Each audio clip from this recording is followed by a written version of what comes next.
Charlton, go. Let's go. Go.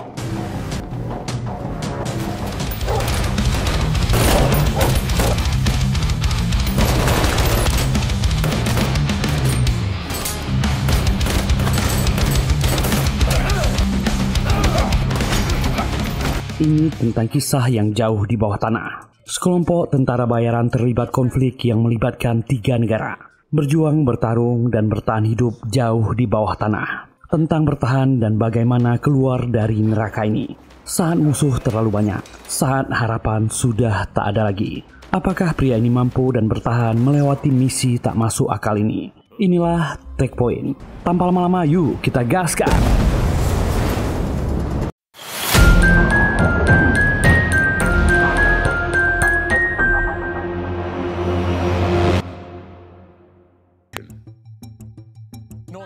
Chinese car As always, we expected something. Market. Due to the prolonged trade protection policy. Projected that the market for the U.S. approval rating is setting a record new low. Very large bounty on North Korea. Get into a war with Iraq over weapons of mass. Sedang terjadi konflik dan situasi panas di semenanjung Korea. Bukan hanya melibatkan Korea Selatan dan Utara, bahkan Amerika juga ikut serta. Pihak Amerika berharap akan melecuti nuklir milik Utara dengan skala penuh. PBB sudah menyetujui. Tiongkok juga ikut bergerak menekan Amerika di perang dagang. Dan ini adalah situasi yang genting bagi Amerika.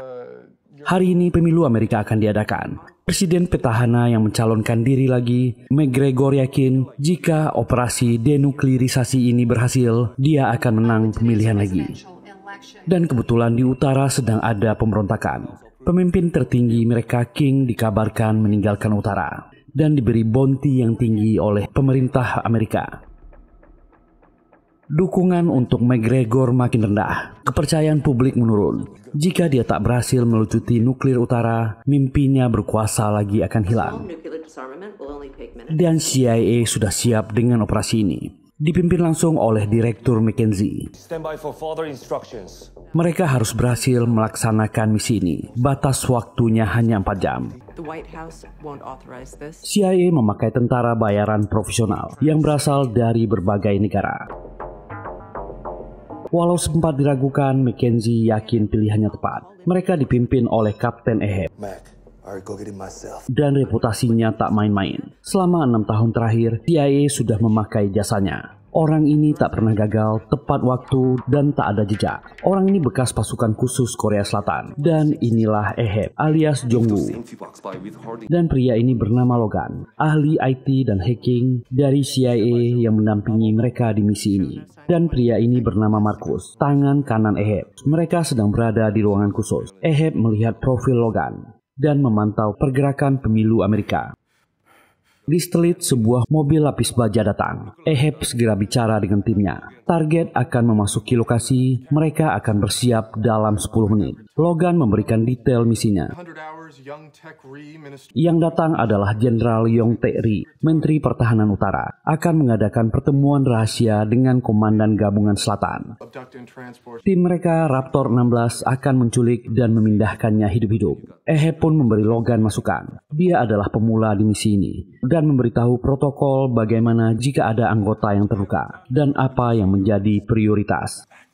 Eheb menceritakan istrinya sedang hamil dan akan melahirkan. Dia ingin ini cepat selesai dan segera ke bandara, pulang ke Amerika. Besok dia menjadi ayah. Marcus senang mendengarnya. Sambungan video dari McKenzie masuk.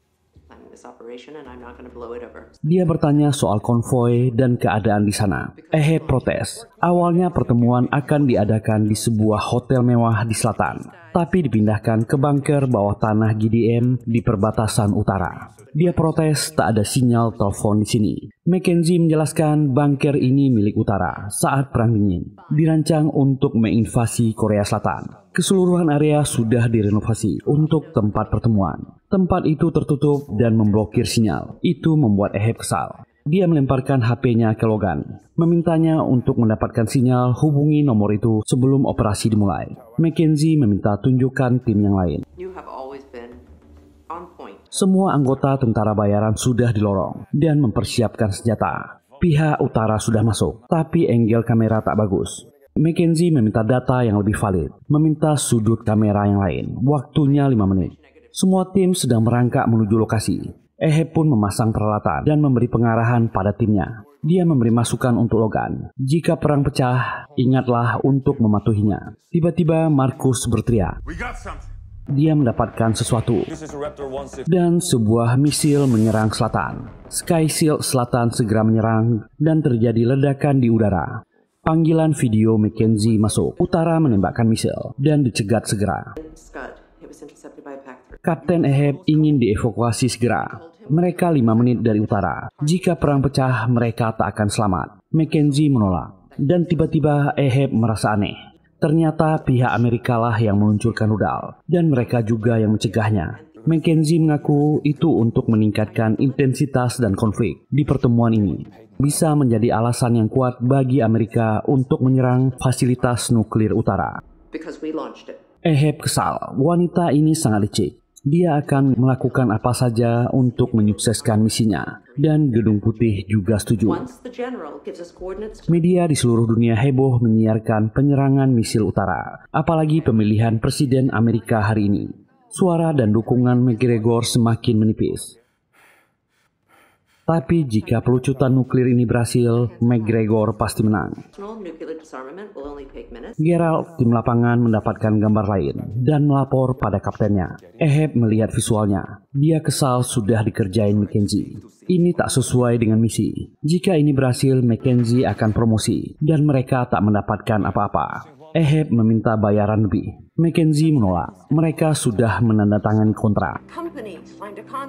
Eheb tak ingin negosiasi, dan mereka baru mendapatkan gambar yang jelas. Bukan Jenderal Terry yang datang, tapi King, pemimpin tertinggi Korea Utara, yang ada di ruang pertemuan. Ini tentu di luar rencana. Verifikasi wajah dilakukan, dan itu benar-benar King. Mackenzie juga kaget. Ini di luar target operasi mereka. Ada yang tak beres. Marcus bertanya, apakah ini benaran? Dan ini bisa mengubah arah misi mereka. Eheb pun mengajukan penawaran ulang ke Mackenzie. Mackenzie merasakan ada yang tak beres. Eheb tahu King adalah orang yang paling dicari di Asia Timur. Nilai buronannya sekarang adalah $5 juta. Mackenzie menebak Eheb ingin menangkap orang ini. Tentu saja dia dan anggota bayarannya ingin mendapatkan uang. Eheb membenarkan, uang buronan King adalah $5 juta. Tapi Mackenzie masih ragu. Dia takut ada sesuatu di balik ini. Tapi orang ini membawa staf medisnya dan ada 2 dokter yang mendampinginya. King tahu utara dalam masalah dan akan hancur. Dia hanya ingin melarikan diri. Mackenzie menolak. Gedung Putih tak akan mengizinkannya. Eheb yakin ini kesempatan untuk McGregor terpilih lagi. Melecuti nuklir dan menangkap King. Dia pasti akan menang. Dan Mackenzie pasti naik ke posisi yang lebih tinggi. Dialah yang punya operasi ini. Penangkapan sukses ini punyanya. Mackenzie tergoda. Dia tak bisa mengabaikan kesempatan ini. Mackenzie memastikan apakah Eheb bisa menangani ini. Tiba-tiba anggotanya Geralt melapor. 12 orang tentara sampai di lokasi dan senjata. Mackenzie bicara dia kurang yakin dan akan memanggil bala bantuan. Tapi Eheb yakin bisa menanganinya. Dia dan timnya akan menangkap King. Mackenzie memberi ultimatum. Jika ada yang tak sesuai, pemerintah Amerika tak akan bertanggung jawab. Ini adalah penyimpangan dari misi. Eheb setuju dia akan menyelesaikannya. Eheb, Logan, dan Marcus bergerak. Target mereka adalah King dan mulai memasuki fasilitas.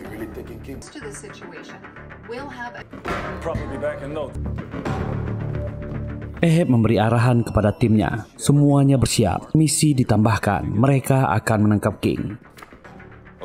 Semua tim mendengarnya. Mereka ragu lawan lebih banyak dan lokasinya tak menguntungkan. Mereka akan terluka. Dan akhirnya semua tim bertemu. Eheb bertanya kepada timnya, menunjukkan foto King. Apakah mereka setuju? Sekarang siapa yang paling depan? Semuanya diam.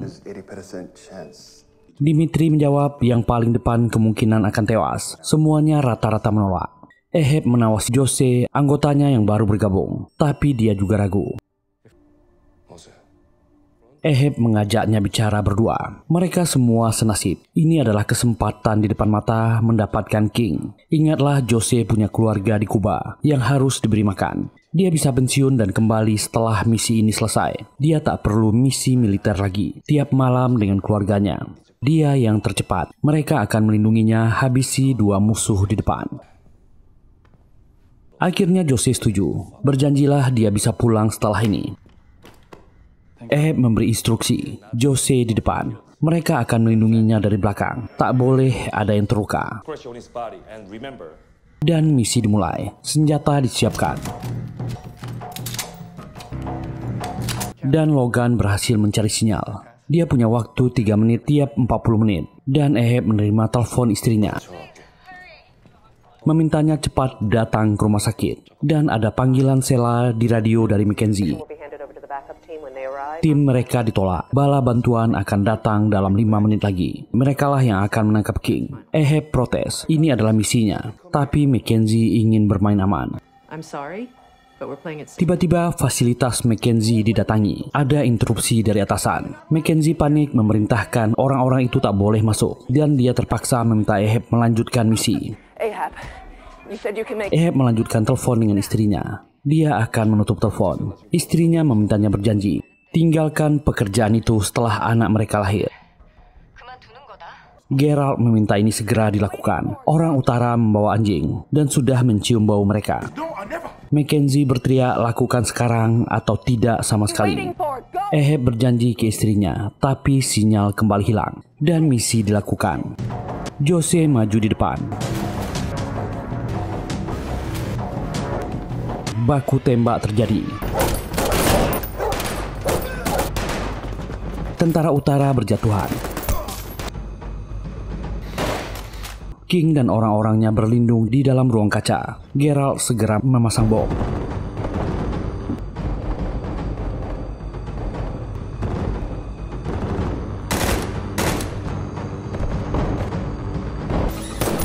King akan segera dievakuasi. Anggota lain menyergap dan Marcus berhasil melumpuhkan King. Mereka berhasil dan tak ada yang terluka. Eheb memuji semua anggota timnya, terutama Jose. Orang-orang utara ini diamankan. Dan Marcus berkata King sudah ready. King's ready. Captain.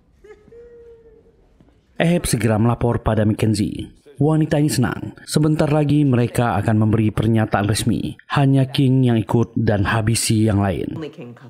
Eheb memberi perintah. Mereka akan mengeksekusi tawanan. Geralt bersiap. Tapi Jose menyela. Dia yang akan melakukannya. Semua orang melihatnya. Dan tiba-tiba ada yang menembak. Jose jatuh.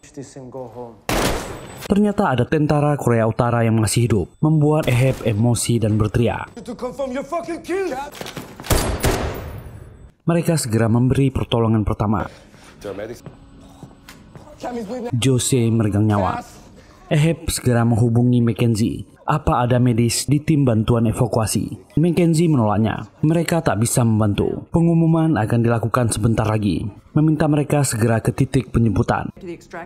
Semua anggota tim berdebat. Mereka tak bisa membawa Jose. Geralt memberi saran, mereka harus mencoba. Eheb bingung. Waktu mendesak. Dia harus membuat keputusan. Akhirnya, mereka memang tak bisa membawa Jose dan beri bantuan untuk membawa King. Terjadi pro dan kontra. Walaupun Logan protes dan berteriak, mereka masih bisa menyelamatkannya. Logan memohon. Eheb memarahi Logan. Bajingan seperti mereka tak punya asuransi sepertinya. Walaupun mereka berhasil membawanya, Jose akan meninggal di luar. Waktunya tak sempat lagi. Dan mereka adalah warga ilegal. Jika ketahuan, mereka akan diburu. Logan terdiam. Eheb meminta semuanya bergerak dan meminta eksekusi semua tawanan. Tiba-tiba ada yang bicara dengan bahasa Korea. Itu salah satu tawanan utara. Eheb mendatanginya dan membuka penutup kepalanya. Bertanya siapa dia. Orang ini menuduhnya pengkhianat. Eheb menodongkan pistolnya. Orang ini meminta tembak saja dia. Dia memberitahu, apa dia pikir kami kesini dengan kemauan sendiri. Kami semua diculik tadi pagi, dipaksa ke pertemuan ini. Jika dia dan timnya tak mau mati, panggil bantuan. Ini jebakan. Dan timnya tiba-tiba berteriak.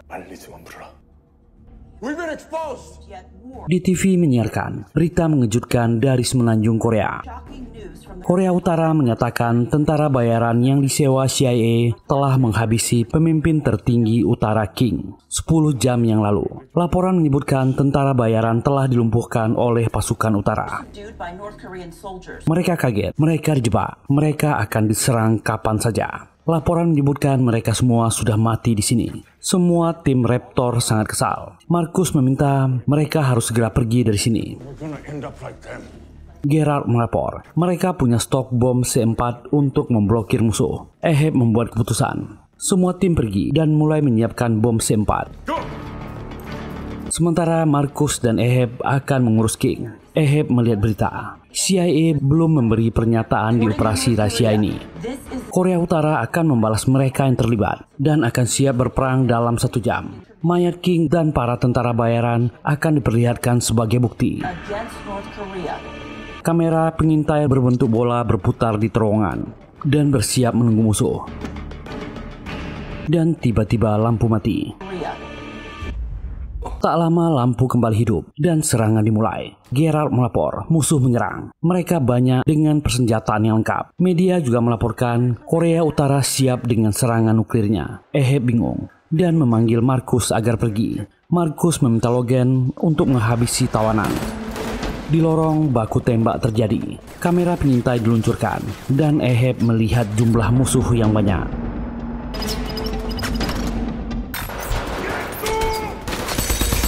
Yang bikin kaget, Logan tak menghabisi tawanan dan membiarkan mereka pergi. Eheb kaget mencoba menembak, tapi semuanya lolos. Video Mackenzie masuk. Dia meminta Eheb membawa King secepatnya. Eheb meminta bantuan. Mackenzie berjanji bala bantuan dalam perjalanan. Dan salah satu anggota Raptor gugur. JP tewas. Mereka diserang dari berbagai sisi. Markus memanggil, evakuasi King segera. Gerald juga menyuruhnya pergi. Kalau King tewas, mereka tak akan mendapatkan bala bantuan. Eheb memerintahkan Logan mengikutinya. Eheb bertanya pada Mackenzie, siapa orang-orang ini? Mackenzie menjelaskan perusahaan militer swasta bernama First Service. Perusahaan tak resmi dan Tiongkok lah yang menyewa mereka. Ternyata Tiongkok menggunakan King sebagai umpan dan artinya mereka sudah siap mengendalikan Korea Utara. Mereka cuma butuh alibi. Korea Utara menyatakan akan menembakkan nuklir, tapi Tiongkok lah yang sebenarnya mengendalikan senjata mereka. Mereka akan menembakkan nuklir dari utara, dan mereka juga mencegahnya. Tiongkok akan muncul sebagai pahlawan dan mengambil alih Korea Utara. Satu-satunya cara membalikkan keadaan, mendapatkan King dalam keadaan hidup-hidup, dan ledakan terjadi di terowongan. Di ruangan dalam, Logan meminta maaf. Dia bersalah membiarkan tawanan lolos. Eheb memerintahkan Logan ambil kunci mobil sekarang. Dan terdengar tembakan. Ternyata Markus berkhianat. Dia menembak Logan. Memerintahkan Eheb untuk mematikan radio yang sedang bicara dengan Mackenzie. Tentu saja Eheb kaget, bertanya apa yang terjadi. Mackenzie juga bingung kenapa Eheb diam, meminta laporan status. Tiba-tiba video terputus. Eheb membuka peralatannya dan senjatanya, dan Markus menunjukkan layar ponselnya. Lokasi mereka dan ada pesawat pengebom B-21 sudah menunggu 2 jam di udara. Dan inilah sebab Mackenzie mengirim kita ke sini, bukan militer. Eheb melirik senjatanya, menunggu Markus lengah. Markus menduga Mackenzie hanya ingin koordinat dan menembak mereka. Walaupun mereka membawa King, Mackenzie tak akan membiarkan mereka hidup. Eheb bertanya, dia bekerja sama dengan siapa? Markus mengatakan mereka mengontaknya beberapa hari yang lalu. Ada imbalan yang besar untuk King. Dia menyerahkan amplop. Dan merekalah yang menyerang tempat ini. Tentara bayaran yang disewa Tiongkok. Markus akan membagi uang 50-50. Dan mereka berdua akan diberi kewarganegaraan dan aman. Ini adalah kesempatan. Eheb bertanya, bagaimana dengan istrinya di Amerika jika dia menghilang? Markus meminta setelah keluar dari sini, telepon istrinya, minta segera ke bandara. Eheb menolaknya, istrinya di rumah sakit, sedang melahirkan, dan mereka tak bisa meninggalkan tim yang lain. Markus menjawab itu adalah risiko pekerjaan ini. Dan dia kembali bertanya, apa dia ikut atau tidak. Markus melirik senjata di kursi sudah diambil oleh Eheb. Mereka duduk. Eheb masih memujuk Markus, tapi Markus tak setuju. Dan keduanya saling menembak.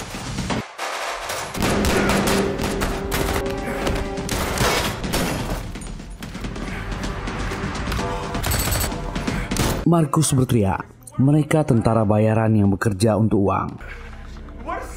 Tembakan kembali terjadi.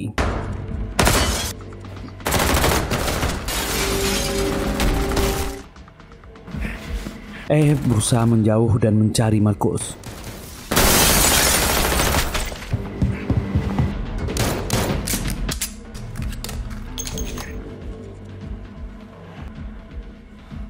Markus kembali tiba-tiba menembak menghancurkan kaki Eheb yang ternyata palsu. Markus berkata inilah yang terjadi. Markus berkata kaki palsunya menyulitkannya. Dan dia akan menghabisi Eheb. Markus jatuh. Ternyata Logan yang masih hidup yang menembak. Tapi pemuda ini juga terluka. Yang celakanya King terkena tembakan. Dan Eheb menyangkanya sudah meninggal. Eheb kesulitan karena kaki palsunya hancur. Dia mencoba mengambil beberapa peralatan.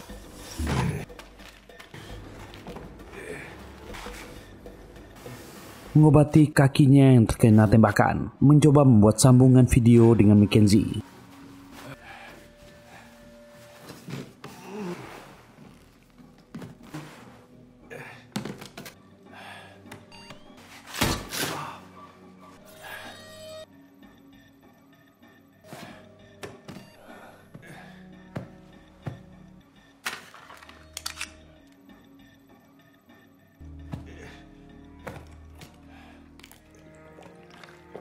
Mencoba berdiri dengan alat bantu.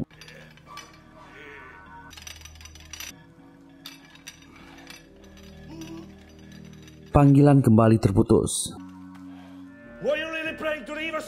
Itu situasi yang putus asa. Sambungan video dari Geralt masuk. Mereka tak bisa kembali ke dalam. Musuh terlalu banyak. Mereka butuh bantuan. Eheb mengatakan apa yang terjadi. Markus berkhianat, dia terluka dan tak bisa berdiri. Tim yang lain kaget mendengarnya. Geralt meminta Eheb tenang. Dia yakin King belum meninggal. Jika tidak, mereka sudah dibom. Eheb pun kembali memeriksa King. Dan benar orang ini masih hidup. Dia harus mempertahankan King sampai bantuan datang. Memerintahkan Geralt mencari orang utara. Ada dokter di sana. Geralt menolaknya. Lokasinya terlalu jauh. Eheb meminta kotak P3K dari Logan dan memberi pertolongan pertama pada King.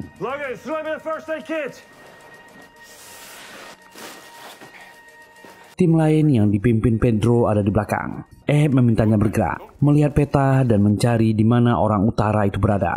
Dan Eheb menemukannya.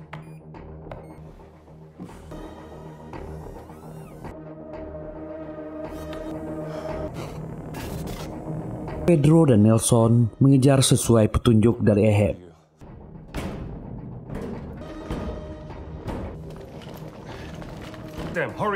Eheb menemukan orang-orang utara itu. Mereka sedang menyelamatkan temannya yang terluka dan berusaha membuka pintu keluar. Eheb meminta Pedro cepat. Pedro datang tepat waktu, meminta orang utara ini menyerah. Orang utara ini tetap mau menyelamatkan temannya. Awalnya mereka mengira orang yang meninggal ini yang dokternya. Eheb sadar sesuatu. Orang utara berkacamata yang bernama Yun Ji-u adalah dokter kepalanya. Meminta Pedro sambungkan video dengan orang ini. Eheb segera bicara dan memberitahu King tertembak. Dokter Ji-u meminta jaminan. Jika dia membantu, mereka harus dibiarkan hidup. Eheb berjanji. Tapi tentara bayaran musuh sudah dekat. Mereka semua jadi waspada. Pedro tetap mengancam orang-orang utara ini. Musuh semakin mendekat. Untunglah mereka melewati pintu. Orang utara tiba-tiba merebut pistol. Mereka saling merebut pistol. Dan pistol itu tiba-tiba menembak. Musuh jadi mendekat ke ruangan itu. Dr. Jiu meminta senjata. Dia berjanji akan mengobati King. Beri mereka senjata, mereka akan membantu. King semakin kritis. Eheb tak punya pilihan. Meminta anak buahnya memberikan senjata.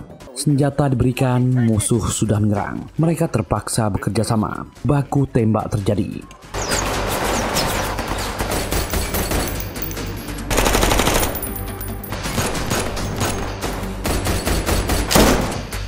Dr. Jiu memberi petunjuk bagaimana memberi pertolongan ke King. Beri dia suntikan.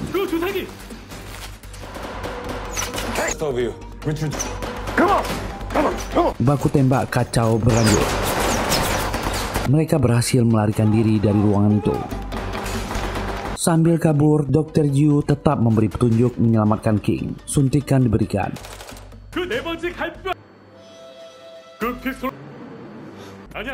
아직 아니야.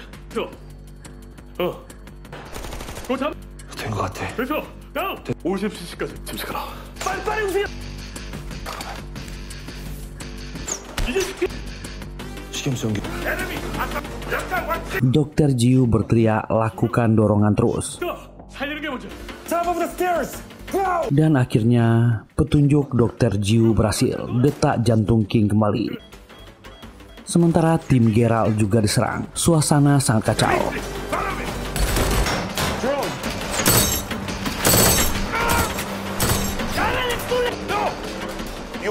Eheb tetap memberikan petunjuk.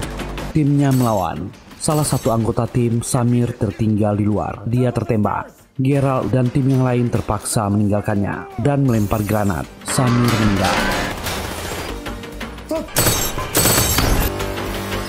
Mereka terus bergerak.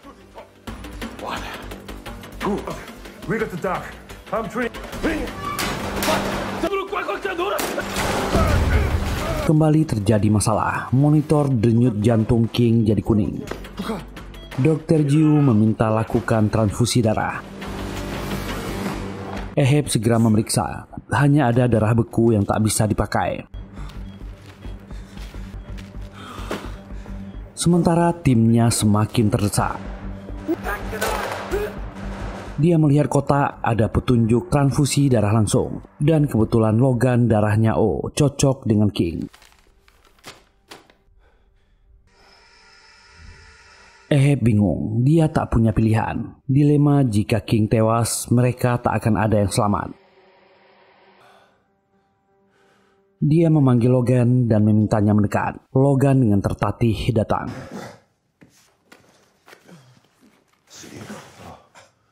Eheb memberinya suntikan. Logan menangis. Dia ingin pulang ke keluarganya. Dia menyesal telah kesini. Tapi ternyata Eheb memberinya suntikan bius. Logan mulai melemah. Eheb tak punya pilihan melakukan transfusi darah langsung ke Logan. Logan memohon, dia sudah terluka dan kehilangan banyak darah. Eheb terpaksa melakukannya. Logan menangis. Transfusi darah dimulai. Logan merasa tak akan selamat dan melihat foto keluarganya. Dan monitor jantung King kembali hijau. Dia segera memanggil Mackenzie. King selamat, kirimkan bantuan segera. Dan di TV yang rusak menyiarkan Gedung Putih menyangkal mereka terlibat di kasus King. Dan foto Eheb ditayangkan. Dia adalah tersangkanya, warga asing yang tak terdaftar. Harapan Eheb hilang. Undocumented alien illegal to have been killed during the kidnapping footage. According to these news. Dan tiba-tiba tempat itu runtuh. Akhirnya Eheb sadar. Dia segera memeriksa keadaan. Mencoba memanggil Logan yang tertimpa batu reruntuhan. Dan Logan sudah meninggal. Dan di TV yang rusak, pemerintah Korsel juga menyangkal. Mereka tak mengenal Eheb. Eheb mencoba memanggil anggota timnya. Tak ada jawaban. Yang bisa dia lakukan hanya mencoba keluar dari tempat ini. Mencoba memperbaiki kaki palsunya. mengganti sepatu, mencoba berjalan dengan tongkat besi. Peluru di kakinya masih mengganggu. Eheb mencoba mengeluarkan peluru di kakinya, tapi tak berhasil.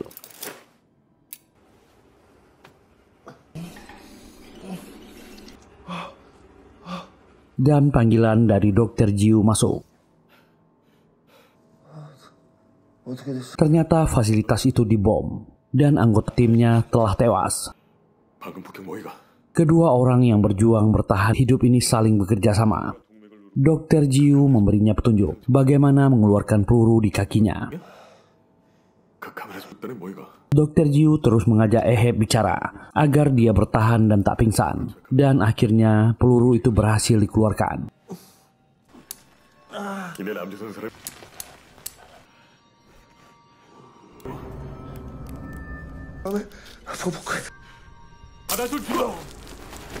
Rasa sakit membuat Eheb pingsan sebentar. Dan dia segera sadar. Dr. Jiu memintanya membalut lukanya cepat dan memberi suntikan. Eheb kembali tenang. Dr. Jiu mengatakan dia bertindak bodoh. Untunglah dia selamat. Entah kenapa Eheb menceritakan bagaimana dia kehilangan kakinya. Dulu dia adalah pasukan penerjun. Terjadi kecelakaan saat terjun payung. Salah satu parasut rekannya tak mau terbuka dan orang ini terperangkap dengannya. Dia bisa saja melepaskan orang itu dan dia bisa selamat, tapi dia tak melakukannya. Dia kehilangan kakinya dan orang itu sekarat akhirnya meninggal. Rekan-rekannya menyalahkannya, tapi dia tetap melanjutkan hidupnya. Itu juga sama dengan Dr. Jiu. Dia bisa saja pergi, tapi memilih menyelamatkan rekannya. Mereka orang dengan sifat yang sama. Eheb sangat menyesal apa yang terjadi dengan Logan. Dia sungguh meminta maaf. Dr. Jiu mengatakan, teman-temannya masih percaya dengannya. Mereka bisa keluar dari sini. Kenapa dia meratap dan putus asa? Kenapa perang ini dimulai? Semua orang hanya ingin melindungi dirinya sendiri. Itulah yang terjadi dengan mereka. Mereka tak butuh alasan untuk menyelamatkan nyawa seseorang. Eheb kembali ingin berjuang. Suara dari Gerard masuk melaporkan situasi. Mereka hanya tinggal berempat. Carlos gugur. Mereka tak bisa bertahan lebih lama lagi. Amunisi hanya cukup untuk 3 menit. Dan Eheb segera mengecek HP-nya. Untunglah Logan sudah memodifikasi ponselnya. Sinyal akan tersedia selama 3 menit ke depan. Eheb bertanya, apa dia membawa Google untuk melihat dalam gelap? Gerard membawanya.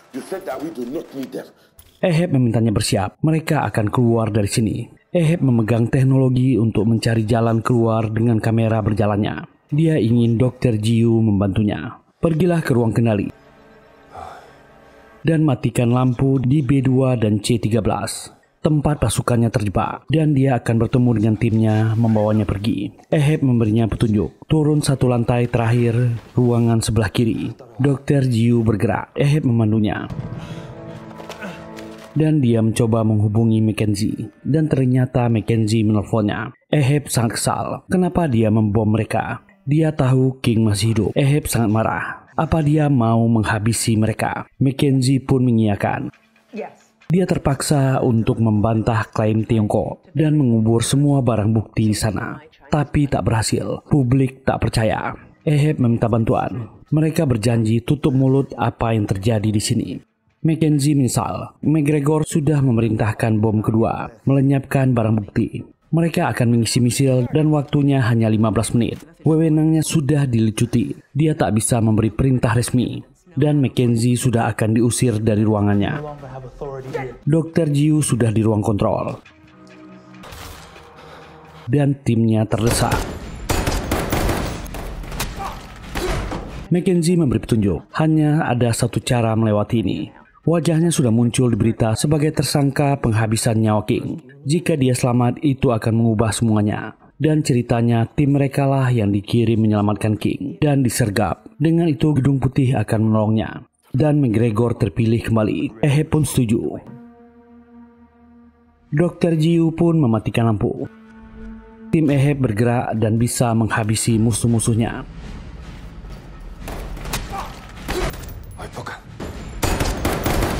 Eheb memberi petunjuk ke Dr. Jiu. Dia tinggal lurus dan bisa bergabung dengan timnya. Eheb melaporkan keadaan King. Dia masih bernafas. Dokter utara menyelamatkannya. Eheb memohon ke Mackenzie. Mereka kehabisan waktu. Kirim bantuan sekarang. Tapi ada syarat lain dari wanita ini. Hanya dia dan King yang akan keluar. Mereka tak bisa membiarkan bukti lain muncul. Itu adalah dilema. Eheb dengan tegas menjawab, dia tak akan keluar sendiri. Dan tiba-tiba sinyal hilang. Dr. Jiu menemukan persediaan kantong darah. Dia akan membawanya. Tentara musuh datang dan Dr. Jiu bersembunyi. Dari kamera, Eheb meminta Dr. Jiu mengambil pistol dari mayat itu. Bersiaplah menembak. Dr. Jiu terlalu lama memasang magasin pelurunya. Dia ketahuan. Mereka memintanya menyerah. Orang-orang ini bertanya di mana Eheb dan King. Eheb memohon jangan katakan apapun. Salah satu tentara pergi, meninggalkan rekannya. Eheb bicara dia akan mengirimkan timnya ke sana, meminta Dr. Jiu tetap diam. Yang mengejutkan, orang ini warga selatan. Dia berusaha membujuk Jiu, katakan di mana King dan Eheb. Orang ini mengaku dia satu kompi dengan Jungwoo dan Eheb. Orang itu hanya suka uang, jangan percaya padanya. Dia berjanji akan mengeluarkan Jiu dari sini. Dr. Jiu tertarik, memutuskan radionya. Eheb tak bisa mendengar lagi. Melihat Dr. Jiu bicara dengan orang itu, orang ini segera melapor di radio dan menyiapkan senjata. Tapi ternyata Dr. Jiu tak mengkhianati Eheb. Dia menembak orang ini. Eheb tak menyangka dokter itu percaya padanya. Orang ini segera bergerak. Dr. Jiu bertanya, setelah ini dia harus kemana? Eheb segera memberi petunjuk. Ada ruangan di belakangnya. Meminta Dr. Jiu mengikutinya. Dr. Jiu bergerak dan tim Geralt juga menuju ke sana.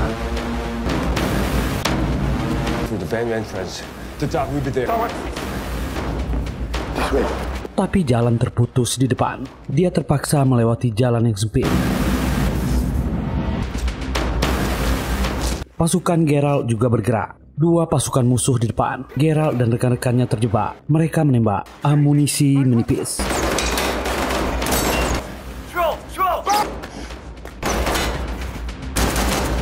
Geralt meminta Eheb untuk mencari jalan pintas. Eheb melihat ada gudang di belakang. Geralt segera masuk.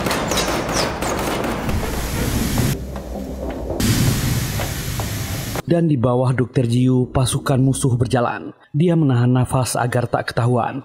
Batu terjatuh, musuh menembak. Untunglah Dr. Jiu lolos. Geralt keluar dari pintu. Tepat di sampingnya, pasukan musuh sedang menembak. Dengan susah payah, Geralt menghabisi mereka.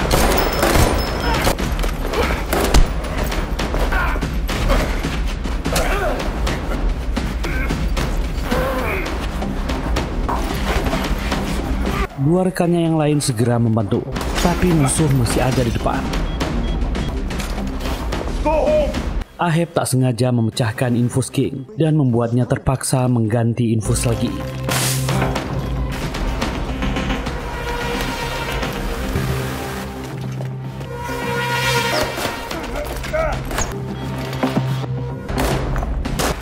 Tapi Dr. Jiu terhalang reruntuhan. Dia tak bisa lewat. Perhatian Eheb terbagi. Dan ada musuh datang dari belakang. Dr. Jiu diserang dan radio putus.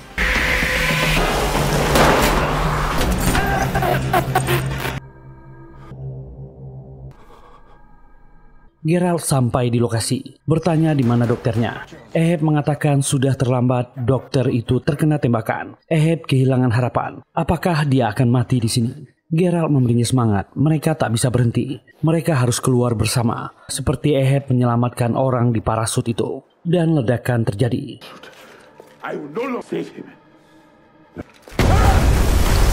Bunker diserang oleh tank pasukan bantuan Amerika. Sinyal kembali terhubung. Mackenzie segera bicara. McGregor memberi dukungan penuh. Dan dia sekarang mengirim tim bantuan. Bertanya di mana lokasi Eheb. Eheb segera menghubungi Geralt. Bantuan datang, mereka aman. Bertepatan, Geralt dan timnya diserang kembali. Dan kali ini semua anggota timnya tewas oleh pasukan musuh. Hero cannot. Ahab sangat marah dan ledakan terjadi di depannya. Semuanya berdenging. Ahab tak bisa mendengar apa-apa. Tapi ada penampakan di depan. Ternyata Dr. Jiu masih hidup. Ahab memanggilnya. Dr. Jiu merayap ke atas dan Ahab membantunya naik.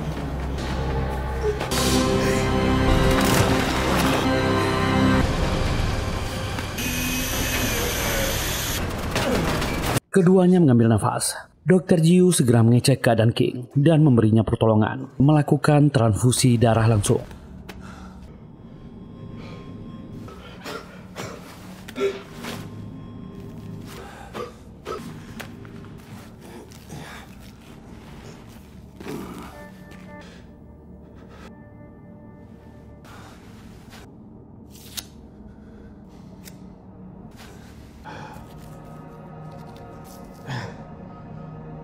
Dan King pun selamat. Dr. Jiu menenangkan Ahab, semua akan baik-baik saja.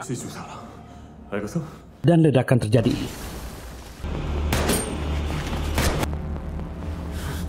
Tentara bayaran musuh masuk dan baku tembak terjadi.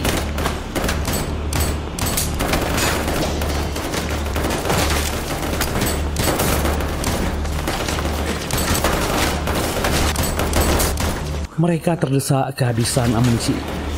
Tentara musuh mulai maju.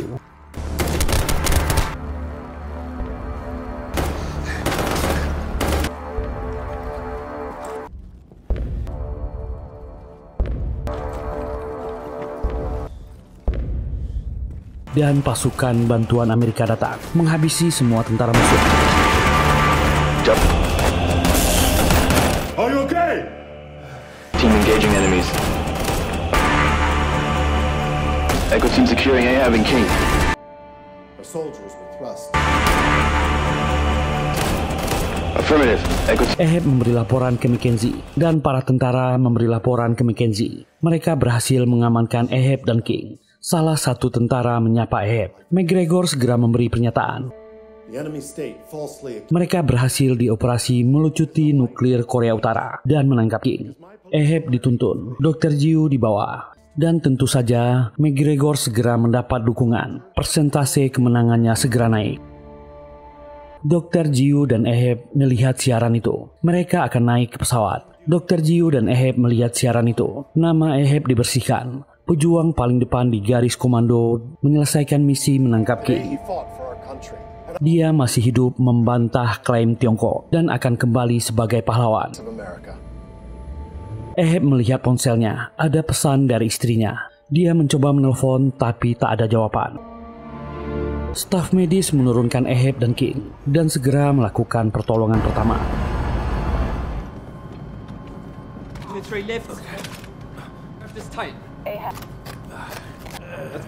Sambungan dari Mackenzie masuk. King selamat. Ahab bertanya bagaimana dengan dokter utara itu. Mackenzie menolak menyelamatkannya. Dia sudah tak berguna. Ahab merasa ini tak benar. Ahab marah. Salah satu tim medis membawa pistol mendekat. Ahab merebut pistolnya, menodong, memerintahkan selamatkan orang itu. Mackenzie meminta anggotanya di sana menurunkan senjata. Dan tiba-tiba pesawat mereka diserang.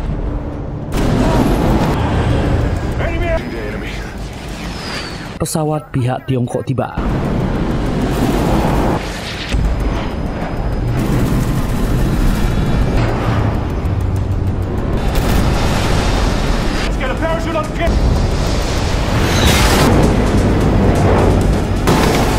Dr. Jiu terlempar jauh. Dan mereka segera memasang parasut ke King. Untunglah Ahab bisa mengambil ransel parasut. Dia jatuh.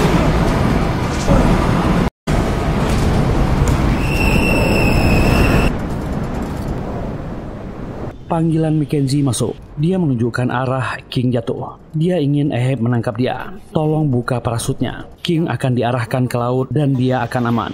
Dia harus melakukannya.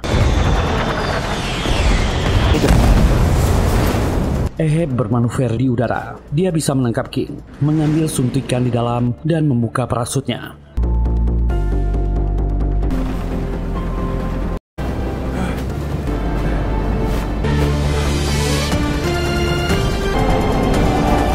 Sekarang dia harus menyelamatkan Dr. Jiu. Dia berhasil menangkapnya lalu menyuntiknya. Apapun yang terjadi, dia harus menyelamatkan orang ini. Dan parasut dibuka.